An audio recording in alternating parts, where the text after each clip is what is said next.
Hey, what's up, everybody? Rob Sower here with Sower Real Estate, Keller Williams Realty Boise, and get that notification out of the way.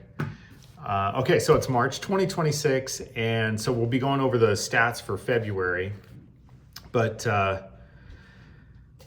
boy, a lot's been going on in the world lately.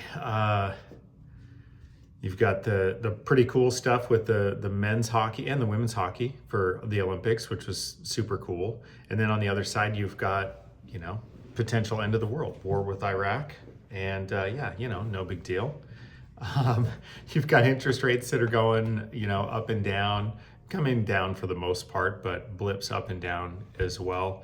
And just a lot of market uncertainty in general. And we'll get into that a little bit later in the video. I've got a little bit of a story to share with you guys about what we're seeing in the market.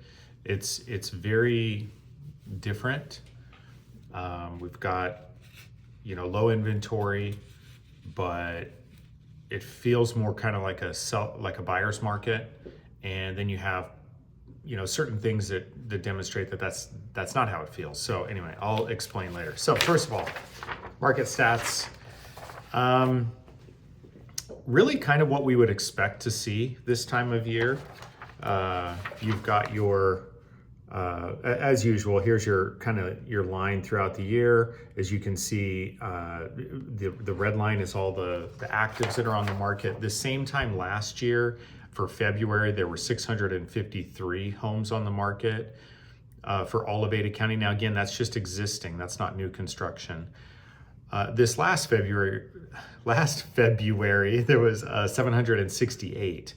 So quite a bit more, and really the pendings and solds are not, keeping pace with it quite as well as they were last year. So what we're seeing, even though the inventory is a very low 1.5 months,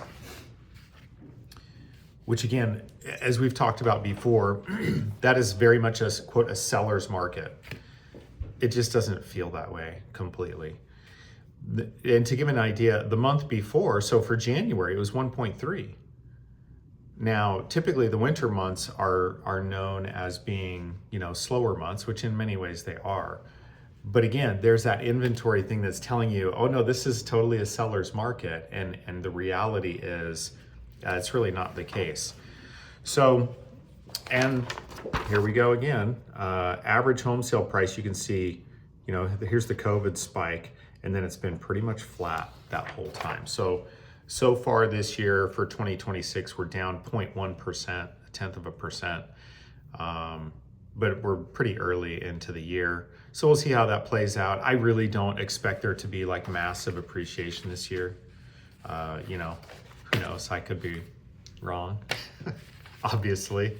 But I just don't think with everything going on, even with interest rates coming down, if there's buyer incentives, everything else, the fact is, just like I was mentioning, there's a lot of market uncertainty. And I don't think until we see that stuff kind of play out and people get a little bit more settled in their hearts, that it's just not, I don't know, I just don't see it being something that we're gonna have, a real faster paced market. So now on to the story. And I hope we don't have too much background noise this morning.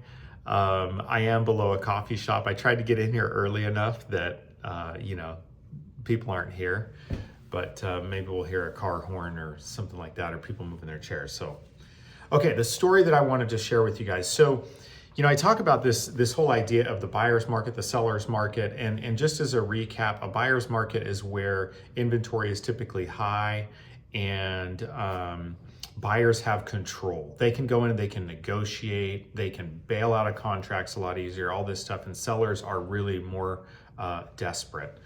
A seller's market is where the sellers have control. Usually really low inventory, like we are seeing lately. That's usually one of the indicators, but not the only indicator. And the sellers have the ability, like we saw in COVID, that was a crazy seller's market. Buyers would have to totally waive their inspections, appraisals, all this kind of stuff, go 50 grand over asking price, blah, blah, blah. And we have not seen that for a while. One of the nuances in this market and why I think it's really interesting. Every market has its kind of nuances. We do have really low inventory, but we also have buyers that are skittish and nervous, etc. Interest rates are still higher, all this kind of stuff. However, like I was representing a buyer, there was a property that came up in Boise. This was, a week ago? Yeah, about a week ago. And it fit like everything that they were after. It was on 3/4 of an acre, centrally located. It was about 2,000 square feet, single level, had a detached little garage. You could call it a shop, but it was pretty small. It was really a garage. And it was very well done. Super clean. It was marketed very well and nice photos. It presented fantastic. I knew when this came on the market, and they listed it at $725. I knew when this came on the market, I thought, I would not be surprised if this is one of those that goes for higher than asking price. Okay, well, why? Well, anytime you have property in the city limits, so to speak, or close to it, people love that. And presentation makes a big difference. And there's just not much competition out there. So anytime that's the case, and it's priced low enough, you can create enough market demand that you're going to see multiple offers. And that's exactly what happened. Now, my clients I coached them through some of this. I told them, hey, here's what to expect. In my opinion, again, I could be totally wrong. But I told them, even when I first saw it, I said, I just think it's very likely this could go for $750 or more. And so they thought about things. We had a little bit of time, which was nice.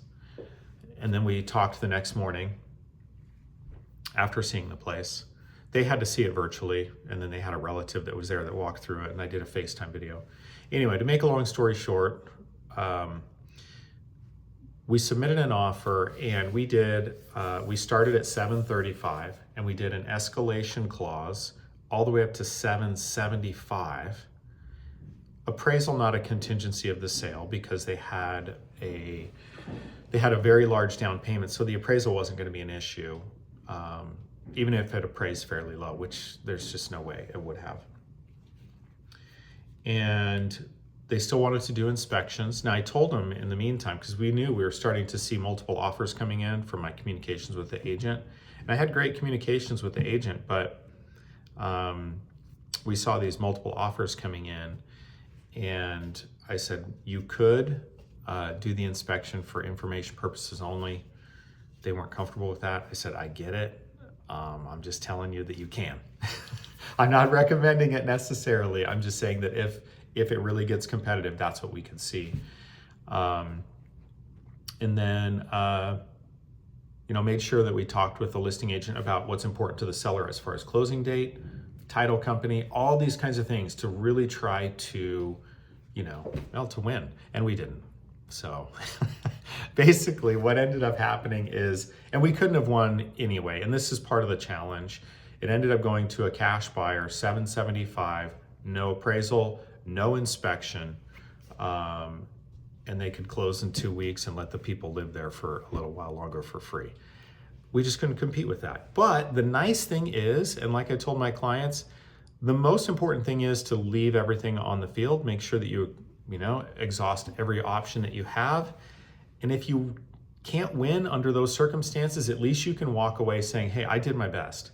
And so that's what we did. But that's what we're seeing in the market right now too, is because there's so little inventory, some things that are marketed really well, priced really low, and they just hit that super desirability that's also rare, you get multiple offers and you get a situation like that. So anyway, there's my little story for this email newsletter. If there's anything you guys need in real estate, certainly reach out. We'd love to help, talk you through that and help you figure out what's best for you. All right, have a good one. Bye.